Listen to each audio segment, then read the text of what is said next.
Merci, mesdames et messieurs, merci, chers téléspectateurs, de vous avoir très nombreux à nous suivre à partir de la chaîne de l'intégration, la chaîne majeure, la télévision SKD TV, ici à Kédougou, au quartier Passé-Bulgaire, à côté de la rivière Garoutière. Nous recevons sur ce plateau M. Bokar Sissoko dans le cadre de la campagne électorale des élections législatives anticipées du 17 novembre 2024.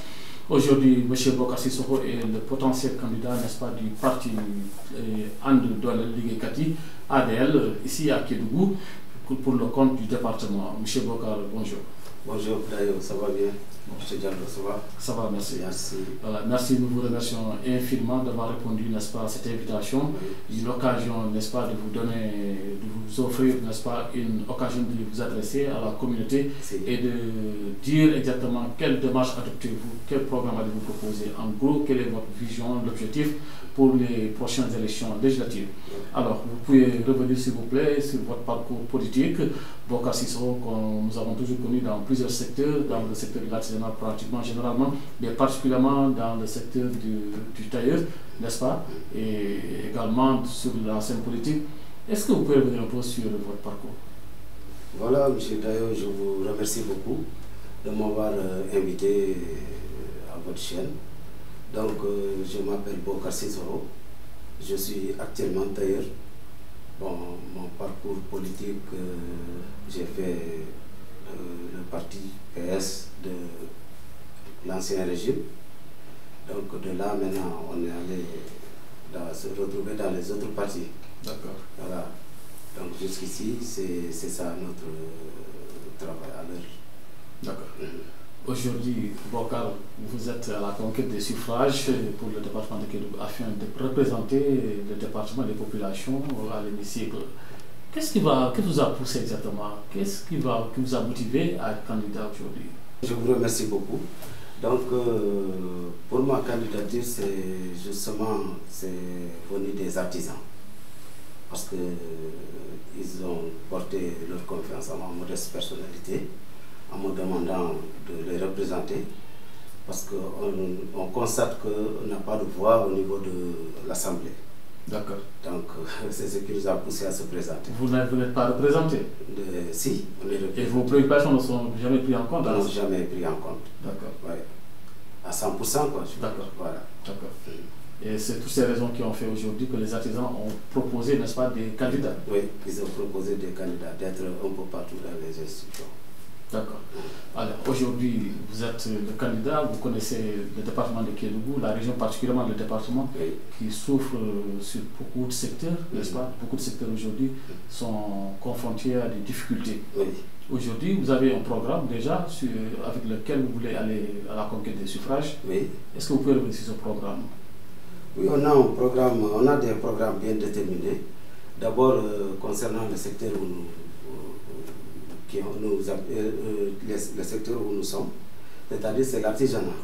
Donc l'artisanat au niveau de Kédougou, nous sommes presque, je peux dire, au Sénégal, l'artisanat est un peu écarté des choses. L'artisanat, l'agriculture, c'est comme si nous sommes considérés les plus pauvres. Donc, et ce n'est pas le cas dans les autres pays. Donc c'est pour cela on s'est unis, on s'est dit qu'il faut coûte que coûte qu'on fait quelque chose. C'est de là on m'a désigné comme candidat du parti ADL, donc pour aller plaider les doléances des populations au niveau de l'Assemblée. Tout en changeant le système qu'on connaît qui est à l'Assemblée. Donc c'est ça notre objectif, quoi. Aujourd'hui, comme le disent les Wolofs, les artisans aujourd'hui, que comptez-vous faire exactement pour ces artisans? Mais les artisans aussi, force est de reconnaître quand même la formalisation est une problématique chez vous. Si, effectivement, parce que le plus souvent pour la formalisation de ces artisans-là, ce n'est pas pour rien qu'on nous considère le secteur informel. Parce que le plus souvent les artisans ne sont pas organisés de telle sorte, mais aussi ne sont pas respectés parce qu'il faut donner à quelqu'un où il peut être à l'aise travailler. Et par contre ici, les artisans ils sont tous dans la rue. Si vous regardez, tous les artisans sont dans la rue. Bon, et on forme pas mal de jeunes dans le secteur. Vous voyez, surtout ici à Kédougou. On a regardé dans les écoles parce que ici l'enseignement aussi, il faut voir qu'on n'a pas la qualité de l'enseignement. Donc il y a tous ces fléaux-là qui jouent. Donc tous ces enfants qui s'échappent viennent, on les capte dans nos ateliers pour les apprendre à être quelque chose, quoi. Voilà. D'accord. Aujourd'hui, et toujours dans votre programme, nous vous attendons aussi au cas où vous serez élu, n'est-ce pas, à l'Assemblée nationale. Oui. Qu'allez-vous faire aujourd'hui pour quand même faciliter l'accès à l'eau, qui est aussi une problématique dans plusieurs localités du département et même dans la commune de Kédougou? Oui, surtout le problème que vous venez de souligner là, le problème d'eau là. Je crois que c'est un problème à ne pas finir à parler, on ne peut pas en parler jusqu'à terminer parce qu'ils ne font que prendre départ, ils n'arrivent jamais à la fin. Parce qu'il y a ces villages qui sont là, enclavés, qui ne voient pas une goutte d'eau, à part les flottes naturelles. Donc il y a ce problème-là. La santé de l'autre côté, et il y a plein de villages qui sont là, qui n'ont pas de district sanitaire. Et ils en ont besoin. Absolument. Quand on dit qu'il faut se déplacer avec ton malade pour aller dans tel lieu, l'infrastructure n'est pas là, bon, vraiment c'est le calvaire total. Donc nous sommes là pour défendre toutes ces causes-là, parce qu'il faut quand même qu'on soit écouté. Comme on n'arrive pas à le faire maintenant, on va se porter garant de tout ça à l'Assemblée, Inch'Allah. Demal Sabop. Demal Sabop. Comme Sabop. Defal Sabop. D'accord. Voilà. Merci Bokar. Aujourd'hui, le programme, je sais qu'il doit être très élargi. Et nous en avons parlé tout de suite de la santé, de l'éducation, également des artisans, et même l'hydraulique. Et justement, dans votre intervention, vous avez parlé, n'est-ce pas, de l'encadrement de certains villages. Et nous connaissons le développement passe nécessairement, n'est-ce pas, par les routes. Que comptez-vous faire? Quel plaidoyer comptez-vous quand même porter à l'Assemblée nationale au cas où vous serez élu pour que certains villages soient vraiment complètement désenclavés? Voilà, d'accord. Moi, si, comme je vous l'ai dit, si je suis vraiment élu, je vais défendre ces causes-là. Parce que ces infrastructures, Kédougou, tout le monde sait qu'on n'a pas raison d'être comme ça. Normalement, on n'a pas raison d'être dans ces situations pareilles. Aujourd'hui, c'est quelque chose qu'on pouvait dire, mais pas une certaine pauvreté à ce niveau. Mais malheureusement, pour moi, nous n'avons pas les hommes qu'il faut à la place qu'il faut, quoi. Parce que Kédougou, avec toutes ces potentialités qui sont là déclarées un peu partout dans le monde, on devait être un peu plus que ce que je vois ici. D'accord. Aujourd'hui, vous avez, n'est-ce pas, un sacerdoce, parce que vous avez plusieurs candidats, et nous avons environ moins d'une dizaine de candidats, n'est-ce pas, dans le département de Kédougou, auxquels vous ferez face aujourd'hui. Vous faites la course pour, n'est-ce pas, arriver le premier, n'est-ce pas, à l'hémicycle. Aujourd'hui, est-ce que vous êtes, je sais que le secteur de l'artisanat, vous êtes quand même assez nombreux. Est-ce que tous les artisans vont vous soutenir? Est-ce qu'au-delà des artisans, avez-vous, n'est-ce pas, des stratégies, d'autres stratégies dans les différentes localités? Parce que pas seulement la commune de Kédougou, vous avez 7 communes à conquérir. Oui. Effectivement, bon, d'ailleurs, ici, on est carrément un peu partout sur le territoire. Parce que dans les villages, on est très bien représentés.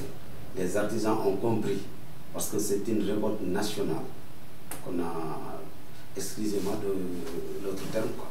Voilà, donc c'est ça, c'est que tous les artisans ont compris que cette marche-là, ce n'est pas une marche personnelle qui me concerne seule.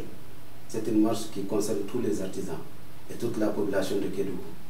Parce que je pouvais me limiter tout simplement dans mon secteur, mais tel n'est pas le cas. Parce qu'en parlant d'éducation, c'est pas l'artisanat aussi. En parlant d'hydraulique et le bien-être des Kédouvains. Donc c'est autre chose. Et particulièrement le Sénégal en personne.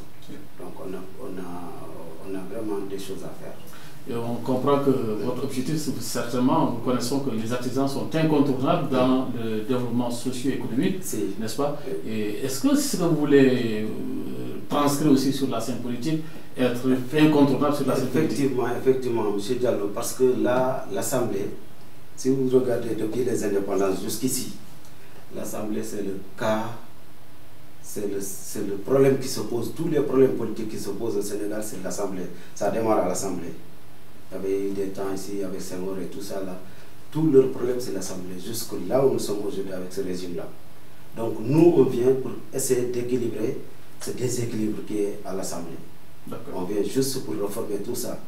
Parce que en se positionnant, nous on est là pour développer le système, développer les Sénégalais au niveau de la chambre de métier et non les nuire.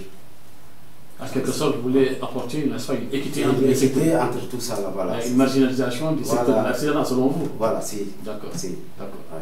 Alors, merci beaucoup. Et vous pouvez, quel appel allez-vous lancer aujourd'hui aux populations de Kédougou pour vous accompagner à être le prochain, le futur député de Kédougou? De toutes les manières, les Kédougains, c'est des gens qui me connaissent. Bon, on a été des apprentis qui ne parlent pas trop, mais quand même on sait passer à l'acte. Donc je demande à tous les gens de Kédougou de me soutenir pour bien changer la région de Kédougou. Parce que j'y crois et je peux le faire aussi. Merci. Merci mesdames et messieurs de vous avoir très nombreux à l'écoute, n'est-ce pas, de la chaîne de l'intégration, la SK2 TV depuis le quartier Passabutla. Nous recevions sur ce plateau M. Bokar Sissoko. Bokar Sissoko, c'est le potentiel candidat, n'est-ce pas, Andi Ligue, n'est-ce pas, et Defar Andi Ligue, voilà, Ligue Kati. Merci beaucoup et nous allons vous retrouver très prochainement, n'est-ce pas, sur la chaîne de l'intégration, la SK2 TV. Et Bokar, avant de partir, quel est le dernier mot que vous allez dire aujourd'hui à l'endroit, n'est-ce pas, de cette équipe, de cette chaîne de télévision qui vient de recevoir? Voilà, d'accord. D'ailleurs, M. Diallo, je vous remercie de nous avoir invités parce que vous pouvez le faire autrement aussi. Mais bon, d'abord, vous allez me permettre de remercier les chefs administrateurs qui sont là. Parce que depuis le début de cet événement, ils sont vraiment présents partout. On leur demandait des choses, ils nous apportaient tout de suite leur contribution. Donc, coup de chapeau à tous ces gens-là. Merci. Bon, et vous aussi, vraiment, ça se voit depuis notre venue ici, donc tout est rentré dans l'ordre et je souhaite un très bon avancement pour vous. Merci. Merci beaucoup. Merci, chers téléspectateurs. Nous vous reprenons très prochainement pour une autre épisode, une autre page spéciale consacrée sur les élections législatives anticipées du 17 novembre.